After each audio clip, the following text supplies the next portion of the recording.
وہ کہتے ہیں کہ ظلم کی رات کتنی ہی لمبی کیوں نہ ہو، صبح ہو کر رہتی ہے۔ الحمدللہ آج اسلام آباد کی سیشن عدالت نے صنم جاوید کو باعزت بری کرنے کا حکم جاری کر دیا اور صنم جاوید اپنے ماں باپ کے ساتھ اپنے گھر روانہ ہوگی۔ اور باہر نکلنے پر جو سب سے پہلے صنم جاوید نے پیغام جاری کیا وہ کہا، پاکستان زندہ باد، عمران خان زندہ باد۔ اور ساتھ یہ بھی کہا کہ 14 مہینے جہاں ہم کھڑے تھے وہیں آج بھی وہیں کھڑے ہیں۔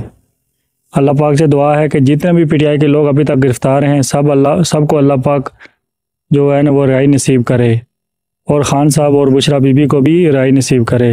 سب دوست کمنٹس میں آمین لکھیں، اور صنم جاوید کا جو ویڈیو پیغام ہے وہ میں ویڈیو کے اینڈ پہ بھی چلا دیتا ہوں۔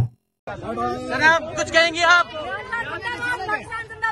عمران خان صنم کیا کہیں گی جو دیکھنے والوں کے پیغام دے دیں آپ؟ دیکھیے آپ اتنا زور زبردستی ظلم سے کچھ بھی نہیں کر سکتے، ہم وہیں کھڑے تھے جہاں ہم 14 مہینے بعد بھی کھڑے ہیں۔ ٹھیک ہے، پہلے بھی وہیں کھڑے تھے۔ بہت شکریہ جی صنم جاوید، اب رہا ہو کر یہاں سے